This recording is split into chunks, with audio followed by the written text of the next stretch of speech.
नमस्कार आध्यात्मिक पथियों। कल्पना कीजिए, आप कुरुक्षेत्र के मैदान में खड़ी दिए हैं। लाखों योद्धा, दो विशाल सेनाएं आमने सामने। एक तरफ पांडव हैं जो धर्म और न्याय के लिए लड़िक रहे हैं।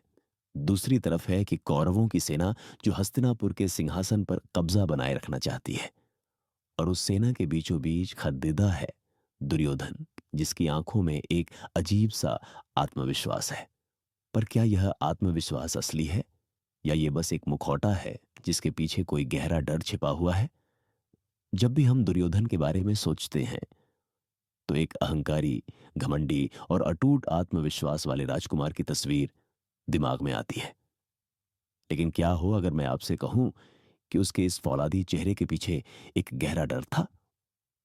एक ऐसा डर जो भगवत गीता के सिर्फ एक श्लोक में खुलकर सामने आ जाता है और हमें इंसान के मनोविज्ञान के बारे में एक कमाल की बात सिखाता है।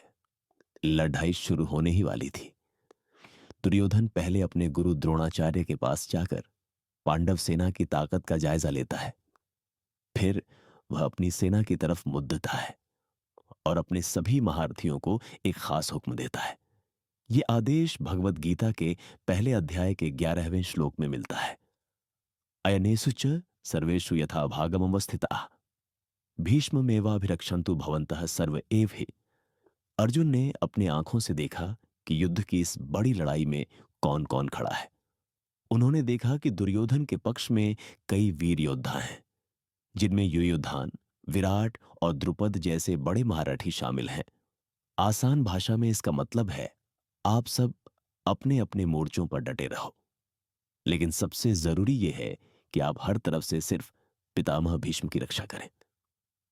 अब पहली बार सुनने में यह एक राजा की अच्छी रणनीति लगती है। अपनी सेना के सबसे ताकतवर योद्धा को बचाना तो जरूरी है ही, लेकिन जब हम इस आदेश की गहराई में झांकते हैं तो इसमें आत्मविश्वास कम और एक गहरी चिंता ज्यादा नजर आती है। जरा सोचिए, भीष्म पितामह कौन थे? कौरव सेना के सबसे अनुभवी, सबसे शक्तिशाली और अजेय योद्धा। उन्हें इच्छा मृत्यु का वरदान था, यानी उन्हें उनकी इच्छा के बिना कोई मार ही नहीं सकता था। तो फिर दुर्योधन को एक ऐसे योद्धा की रक्षा के लिए इतना जोर देने की जरूरत क्यों पड़ी, जिसे मारना लगभग नामुमकिन था? जवाब दुर्योधन के मन में ही है। पहला डर तो खुद भीष्म की निष्ठा को लेकर था। दुर्योधन के मन में कहीं ना कहीं यह बात थी कि पितामह भीष्म पांडवों से भी बहुत प्यार करते हैं। उसे शक था कि कहीं युद्ध के बीच में पितामह का दिल नरम न पड़ी डीडीएच जाए और वो अपनी पूरी ताकत से लड़ाई न करे। और दूसरा सबसे बद्धा डर था हार का डर। दुर्योधन को पता था कि उसकी सेना की असली ताकत भीष्म ही है। अगर भीष्म गिर गए तो उसकी पूरी सेना ताश के पत्तों की तरह ढह जाएगी। उसका यह आदेश एक सैन्य रणनीति से ज्यादा उसकी घबराहट को दिखाता है। वह अपनी सेना को यह नहीं कह रहा कि जाओ और जीतो, बल्कि यह कह रहा है कि हमारे सबसे मजबूत सहारे को बचाकर रखो ताकि हम हार ना जाएं। यह मानसिकता एक विजेता की नहीं, बल्कि एक ऐसे इंसान की है जो अपनी सबसे कीमती चीज खोने से बुरी तरह डरा हुआ है। हजारों साल पुरानी यह एक बात आज भी हमारी जिंदगी में उतनी ही सटीक बैठती है।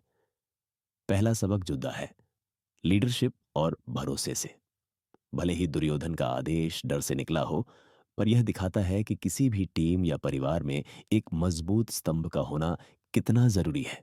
जैसे दुर्योधन ने भीष्म की रक्षा को सबसे ऊपर रखा, वैसे ही हमें भी अपने मेंटर्स, सीनियर्स या परिवार के बड़ों का साथ देना चाहिए, क्योंकि उनकी मजबूती ही पूरे समूह को मजबूत बनाती है। दूसरा सबक है अपनी जिम्मेदारी निभाने का। श्लोक कहता है, यथाभागम स्थिता, यानी अपनी अपनी तय की हुई जगह पर डटे रहो। चाहे आप ऑफिस में हो या किसी स्पोर्ट्स टीम में। जीत तभी मिलती है जब हर खिलाड़ी अपनी भूमिका को पूरी ईमानदारी से निभाता है।